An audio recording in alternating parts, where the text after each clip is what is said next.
because of some seminars that was held in the church, I beg off from the duty of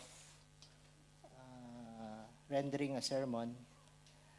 And now, it's quite special this day because of an event, a whole wild event, honoring our mothers. Can you tell your mother beside you, Happy Mother's Day? Happy Mother's Day. So I know that everyone is anticipating a sermon topic with regards to the book that we are studying for this month, which is the book of Romans. However, I was given a special topic, and the topic you can read at the front, the role of mothers in God's plan. But before we do that, may I invite everyone to please stand and we will pray.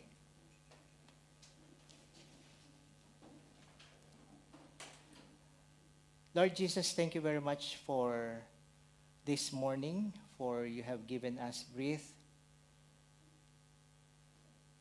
and woke us up, Lord, to attend the church, your church, and listen to your words.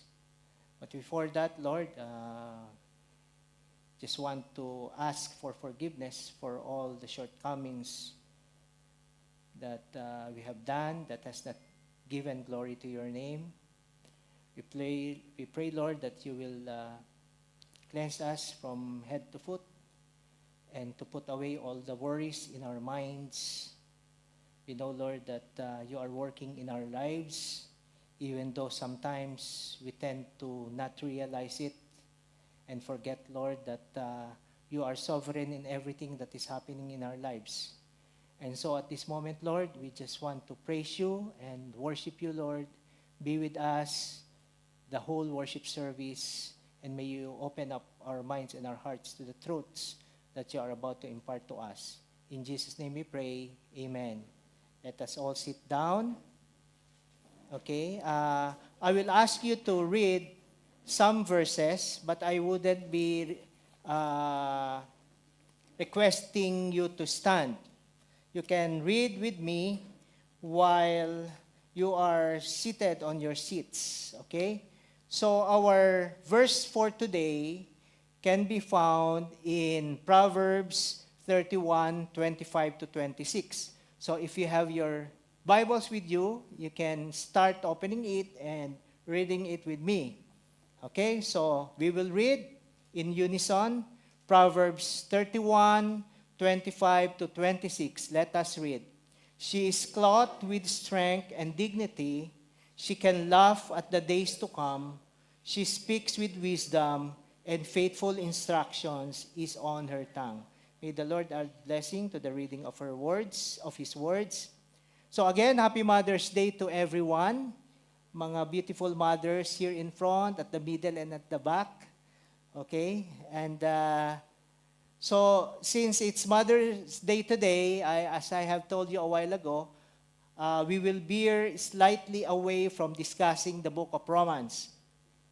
But instead, we will put our attention on the characteristics of a woman of God. So let me say woman of God. But yung konting diin ay sa mga mothers. But this is all for the woman of God here. May you be teenagers or in the middle of deciding whether you're going to settle down or anticipating to be a mother to come. And those mothers who have little children, and those mothers who have grown-up children, and those mothers who are already lolas or grandmothers, okay? So, mind you, brothers and sisters, that having the role of a mother in God's plan is not something that we planned, okay? It is not something that we try to strive for, or it is not something that we wish. Again, being a mother and you want to serve the Lord and you want to become a good mother, listen to me, is not something that you are capable of striving for. Hindi ito yung mga bagay na pwede mong gawin sa sarili mo lang. It is not something that you wish that you can become. Hindi ka pwedeng maging wishful thinking dito. Because simply, you are not capable, you are not able to do it by your own will or strength. Hindi mo kaya. Okay? Why? Because unless Jesus is living in you, then you cannot do it. Okay? So it's very clear, huh? If you're a mother, you want to be a good mother, you cannot do it unless Jesus Christ is living in your heart. In short, a godly woman is not a man-made woman. Okay? Tell your seatmates with you. A godly woman is not a man-made woman, but is a heavenly sent woman. It is not something that your parents has passed into you, or it is not something that you have learned from school or from your parents. So again, if I may say, our characters, your character, my character, may be molded by a good and loving family. Yung bang sinasabi natin na, oy, mabuti itong pamilya na to, merong breeding. Para pang kabayo, no? Merong breeding. Mabuti daw yung pamilya. Or it may be improved by the values that we learn from school or from your so-called mentors. Okay? It can only do much as to reform us. Okay? So time and again, I'm telling everybody that yes, man can be reformed. Even yung mga preso, when you put them in the jail, supposed to be, the prisoners, when you put them to jail, and when they come out from the jail, they are already a reformed person. It may be true, but then, it is different and entirely different from being transformed. Being reformed and being transformed is a two different thing. And we Christians were transformed and we are not reformed.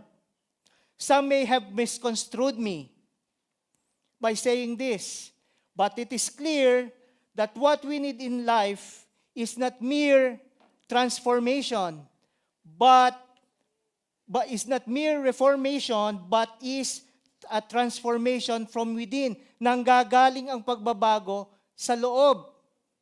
The changes is coming from within and not from the outside. Or what the Bible calls circumcision of the heart. It is the heart that is made flesh. Yung pusong bato na pinalambot ng Panginoon. Okay? So, a godly woman or a mother is someone whom God has chosen, given a new heart, and has a new life in Christ. That is a godly woman. Kaya nga, sabi sa 2 Corinthians 5:17, and we all know this verse, I hope, and I know, let us read. Therefore,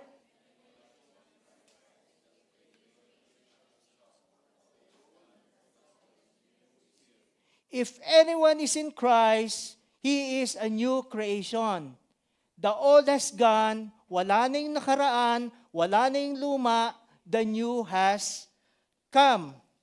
Now, for the husbands and the children here in the church, can you tell your wives or your mothers, Mama, you are heavenly sent? Eh? Nahirapan ba kayo magsabi? Wala bang protesta sa mga husbands dyan? There is no protest from the husbands? Okay. So, I told you, we will veer a little bit away from the book of Romans. Okay? But allow me to cite a verse in Romans, yung pag-aaralan natin for the whole month, that speaks about how God worked in the life of a Christian, particularly on our topic for today, to really appreciate a mother or a woman of God.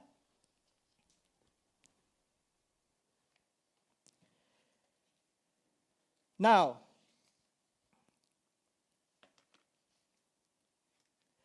the book of Romans is very clear. Okay? So let me quote a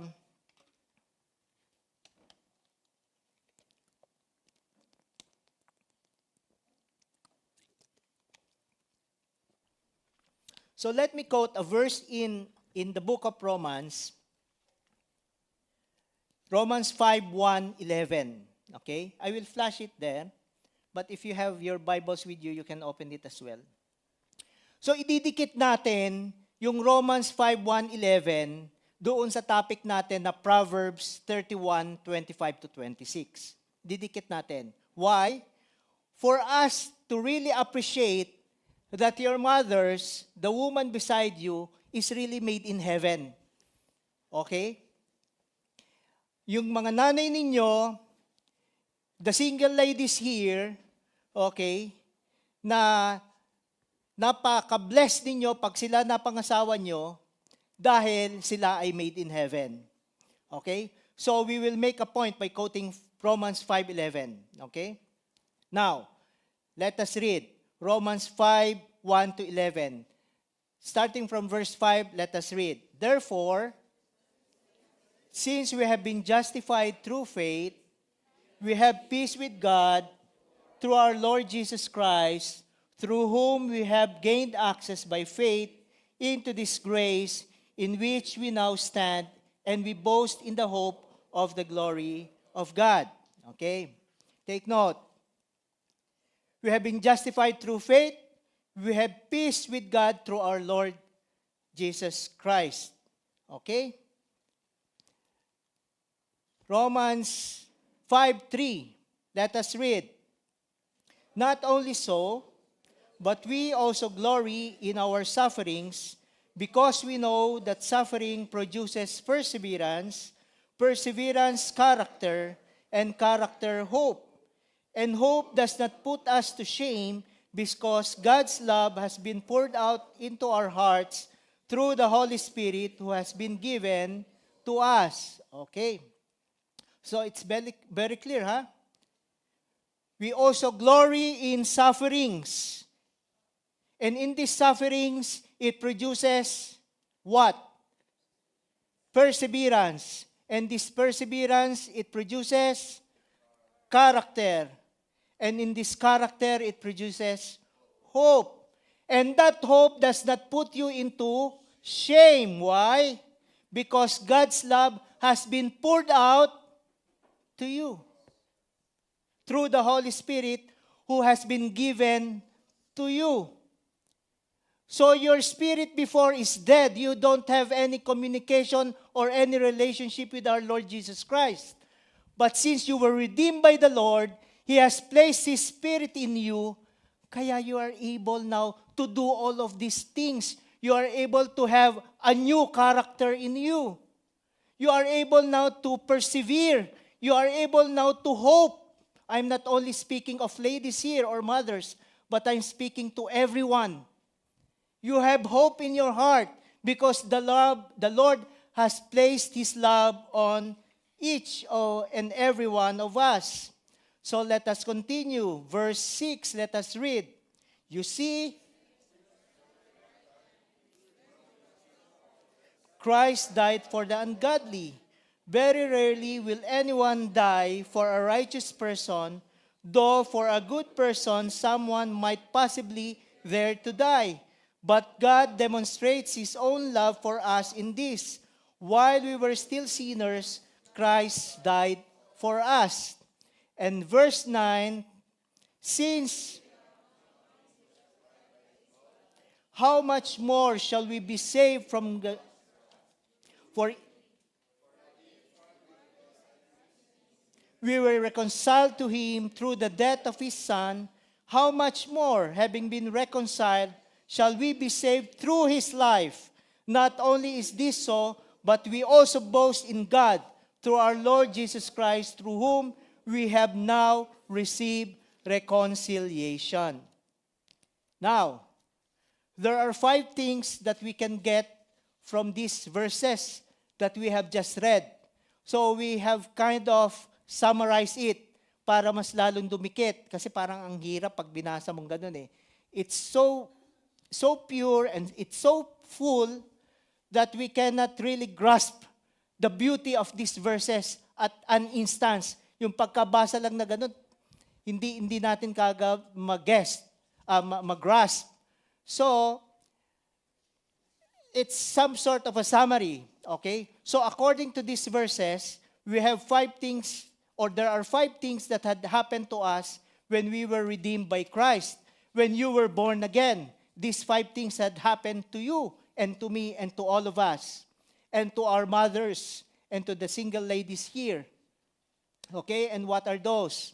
Number 1, we were justified by Christ through faith in Him, and thus obtained peace with God. So what do we have now with the Lord? We have peace with God. Okay? God's wrath is no longer for us. Okay? But we have peace already with the Lord. Number 2, we now have hope because we have gained access to His grace. May hope na tayo. Why? Kasi binigyan tayo ng grasya ng Panginoon. Okay? That grace that can only be found in the Lord Jesus Christ, who gave it all to us. Number 3, we now have strength and endurance, even though we suffer in this life. Why? And because of that, it produces good character and hope against all odds in our earthly life. So we gain endurance and we gain strength, even though we suffer. Number 4, we have God's love poured on us by the sacrifice of Christ, and thus our hearts, as I've told before, is changed by the outpouring of the Holy Spirit in us. And number 5, we have been reconciled to God by His blood, and thus our hope is that we shall be saved through His life. So these are the 5 things that happened to us when we were redeemed by Christ. We don't only have character and perseverance, but we also have hope and the love of the Lord. And so we have what? We have hope in the future and the life after this life. So this is very true for godly woman and godly man as well, for mothers and fathers, and for every children of God. Lahat po tayo, we obtained all of these things. Now, if we have all of these things, then it is but right for the one who wrote Proverbs to write this. And let us read again to remind us who you are. Again, Proverbs 31:25-26. Please read.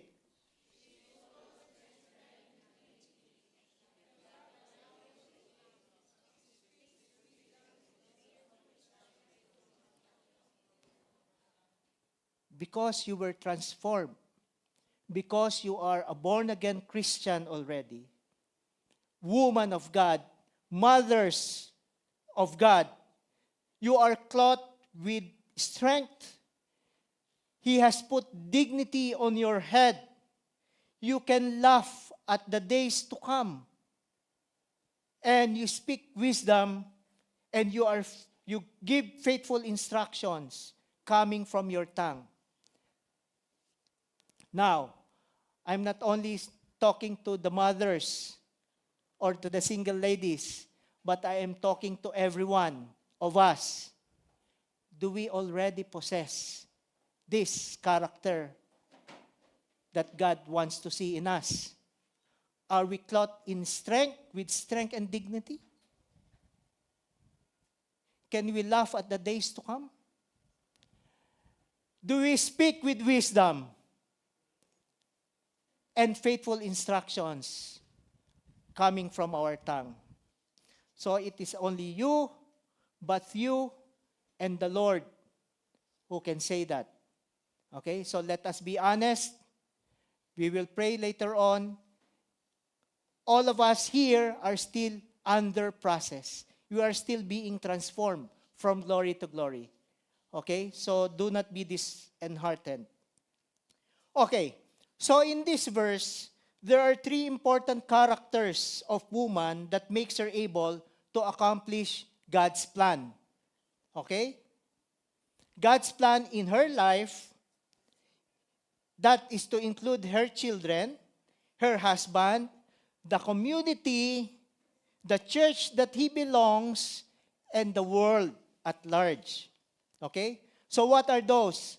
Pinutol-putol natin sa tatlo. We cut it into 3 parts, and the first one is this. She is clothed with strength and dignity. Okay. We'll pause for that. Mamaya na natin mabasa yung Philippians. So, she is clothed with strength and dignity. So when you say this thing, we speak about how noble, okay. Noble or noble, her character is. Okay? Why? Because she possesses strength.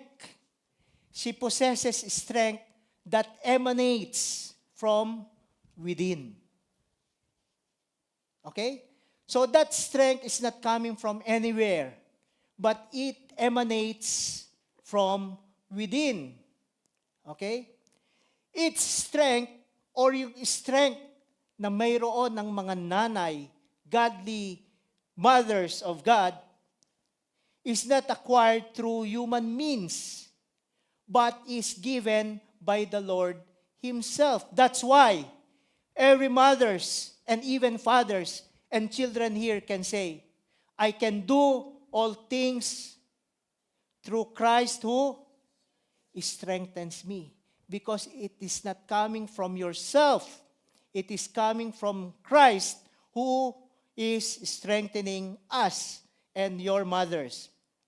Number 2, this kind of woman does not rely on her beauty or her knowledge or her education or her wealth. Why? Why? Because for a godly woman, for a godly mother, for a godly father, okay, the worldly things of this world, including yung mga pinapahid natin sa mukha, maraming mga, ngayon, di ba? Yung mga Korean products that makes you more beautiful. Okay. But, hindi yun ang pag-usapan natin. What I'm trying to point out is this. The worldly things of this world do not define her worth. Sabihin mo nga sa asawa mong babae, the worldly things of this world doesn't define your worth. Because your worth is coming from the Lord. Kaya huwag kayong makikinig dun sa mga bashers, you know? Ang daming bashers ngayon, lalo na pag nag-post ka sa Facebook, hindi naman kagandahan yung suot niya. Kung makaporma, kala mo naman. Okay? Your worth is not coming from this world. It's not even coming from your family, nor from your children, nor from your husband. But your worth is coming from the Lord who redeemed you. Okay? You are worthy to be redeemed by the living God. And that's the most important thing in this world. May you be a Filipino, may you be an African, may you be a Pakistani. It's not what you wear. It's not what you have in your pocket. But it's who you are because you were redeemed by the living God. And that is your worth.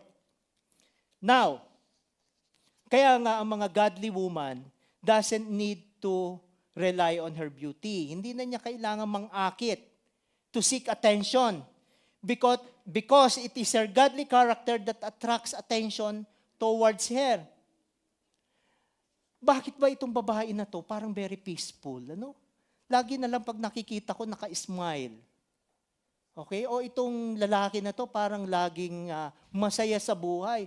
Pero nang malaman ko, pagkarami-rami pala ng problema. He has a lot of problems. She has a lot of problems and cares for this life. But why is it that she always wears a smile? And whenever I'm with her or I'm with him, even in school or at work, parang ang gaan ng buhay. Meron na ba kayong nakilalang ganon? Na pagkasama nyo, parang ang gaan-gaan kasama? Di ba? May mga kaibigan na gano'n na parang, ang gaan kasama nitong kaibigan na to. Pero may mga kaibigan naman na parang, ay, ito na naman, maghihinga na naman problema. Parang binagsakan ng mundo yung buhay niya. Hindi mo marinig na parang trompeta yung bunganga kung humalakhak. Hindi pala sigaw, hindi pala mura, hindi magaslaw ang kilos. Kung magsalita ay kapupulutan mo ng aral. Hindi tsismosa, hindi masungit, hindi mapag-imbot, hindi mapagbilang. Ngayon, ano yung makikita natin? What can we see from the family of this godly woman and from this godly family? Okay? Of course, pagagalang yung mga anak. Ipinagmamalaki yung pamilya. Even ipinagmamalaki ng asawa. Parang hindi natitinag sa mga problema sa buhay. Why? Because her worth comes from her deep faith in God, where she harnesses her strength by trusting the Lord in everything. Because she knows her worth and she knows her Lord, she knows whom he will trust, and that is the Lord. May it be concerning her relationships to her not so good boss, her relationship to her husband or to her children, whether she has problems regarding finances, plans for the future, and all other problems that comes her way. Because again and again, she trusts in the Lord. She can face any life's challenges head on, kahit meron ka pang dinaramdam, and you suffer from any kind of illness, you can tackle it head on because you know whom you trust, so that you still have composure and grace. Yung mga lingkod at anak ng Panginoon, laging composed and graceful kung kumilos. And so, because of that and because of that hope, she will quote this verse and she will look up heavenwards. Anong sasabihin niya? She will calmly remind herself and all of us himself. This Philippians 4:6-7. And let us read. Please read. Do not about anything, but in every situation, by prayer and petition, with thanksgiving, present your request to God.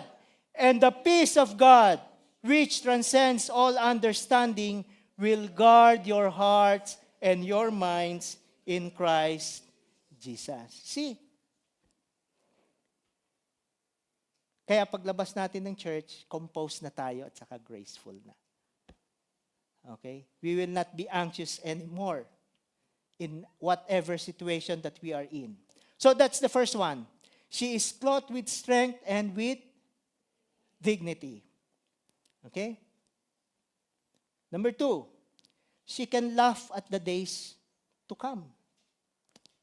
Ito yung pinakamahirap. When you think of the future, and then you go back to your bank account, zero.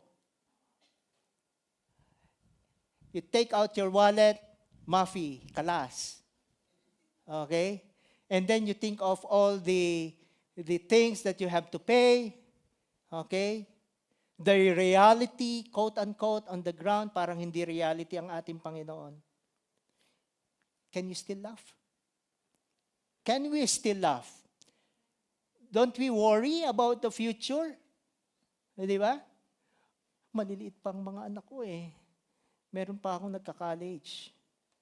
Paano na ang future? Okay? But then again, in Proverbs it says, she can laugh at the days to come. Ano ibig sabihin nito?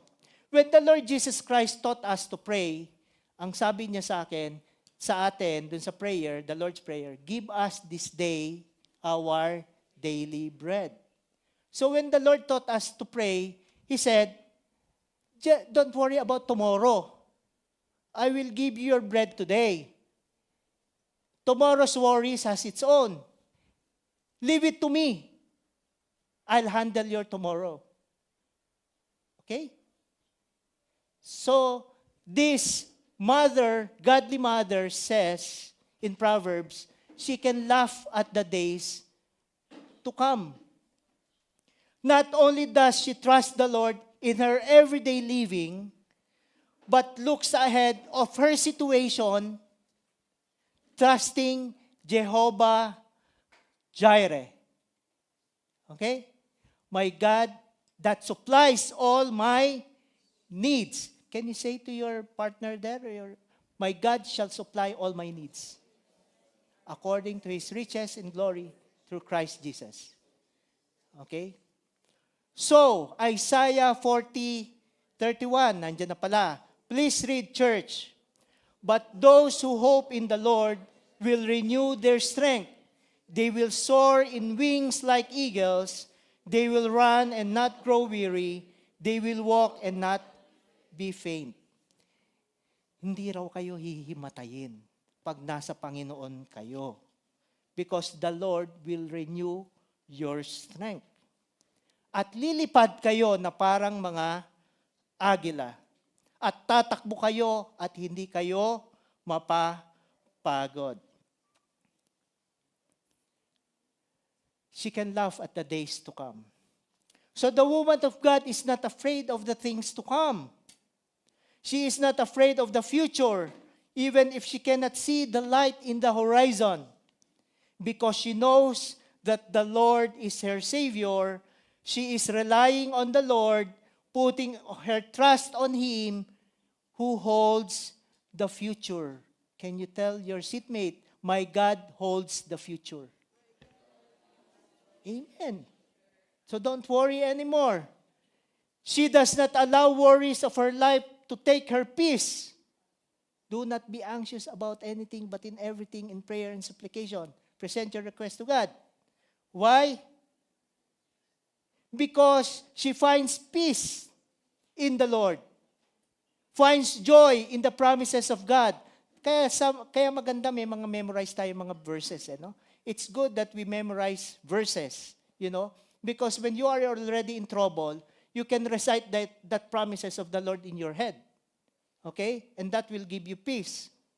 She does not allow worries of life take her peace, but finds joy in the promises of God and confidently looks to the future. Why? Confidently looks to the future? She gladly anticipates what God has prepared for her. We Christians, children of the Lord, can anticipate what the future will hold. Because we know that the Lord is there and He has prepared everything for us already. So, you can laugh at the days to come. Now, please read Romans 8:28. And we know that for those who love God, all things work together for good, for those who are called according to His purpose. Okay? This verse is very nice, no? We were called by God. Okay? Because God loves us. And all things, whatever is happening in our lives right now, is being used by the Lord for His good purpose. And we can trust His name. Number 3, she speaks with wisdom and faithful instruction is on her tongue. Okay. She speaks wisdom and faithful instruction is on her tongue. Ganyan daw ang lingkod ng Panginoon. So what does this mean? Whenever she speaks, her gentle words suits the one who listens. Mga nanay, ganyan ba naririnig ng mga anak niyo sa inyo? Okay? Whenever she speaks, her gentle words suits the one who listens, for her words are wise. Why? Because she possesses wisdom. She possesses understanding. She possesses insights. Galing ba sa kanya lahat to? No. This did not come from her. It emanates from her, but because the Lord gave it to her. So she becomes a blessing to those who listens to her. She is the beacon of light in the house, guiding her children, giving them instructions to live a godly life. So that is what expected to you, and to you, and to you, Mother of God. And what is that? To give godly instructions to your children. She brings up her children the way that they should go, in the way of the Lord. Let us read Proverbs 22:6. Train up.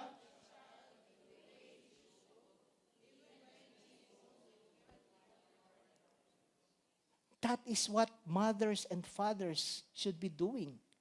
If you are with the Lord, you will train them up in the ways of the Lord. Now, this reminds us of Timothy, whose grandmother Lois and mother Eunice has brought him up in sincere faith in the Lord. As Paul said in 2 Timothy 1:5. Please read. I am reminded of your sincere faith, which first lived in your grandmother Lois and in your mother Eunice, and I am persuaded now lives in you also. So the Apostle Paul was brought up by a faithful grandmother and a faithful mother. Okay?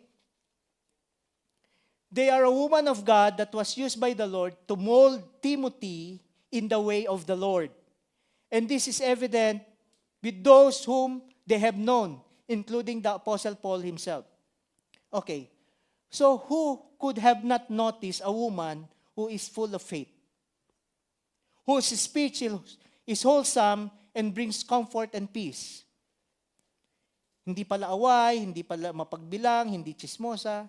She uses her words to promote love, to promote understanding, and to promote kindness. Her answer is soft, she is gentle, and she is compassionate. That is why this kind of mothers, godly mothers, is the glue that binds together her family in unity and in love. Takbuhan ng mga anak, pahingahan ng mga asawa, where her presence in the house makes it a home. You know, brothers and sisters, from the very beginning, the Lord made Adam and Eve and built a family out of them. But the sad reality is this: sin wrecked this microcosm and very foundation of society. At lumalala, at lumalala, at lumalala pa yan ngayon. But God is redeeming the family of God through you, woman of God. In the Lord's plan of redemption, the woman of God has a big role to play, especially the mothers of God, the godly mothers here. Why? When Adam was created by God, and all other things and all other animals that breathe, flying in the sky, roaming the land, swimming on the ocean, was created by the Lord. Adam was sad. Why? Because there is no other suitable being for him. And so God made him sleep. At tinanggal niya yung tadyang niya and made from his rib out a woman. And so you, woman of God, mothers of God, you are the only suitable person who can help your husbands. Okay? That is biblical. Okay? Hindi taga-saing hindi taga-kula. Okay? You are the only one who was created by God, able, suitable partner of man. So as the man leads his family for the Lord, you help him. Okay? The woman helps in various capacities. Okay? In bringing up the children, in finances, in everything. Especially in the ministry where your husband belongs. You help.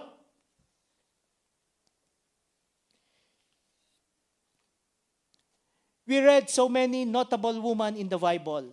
Starting from the Old Testament, prophetess, ang dami niyan, si Ruth, okay, kung sino-sino pa, okay, to the Mary, very Mary, many Marys of the New Testament. Mary Magdalene, Mary Mother of Jesus, so on and so forth. All of them, if you have read the Bible, had their role to play in the kingdom of God.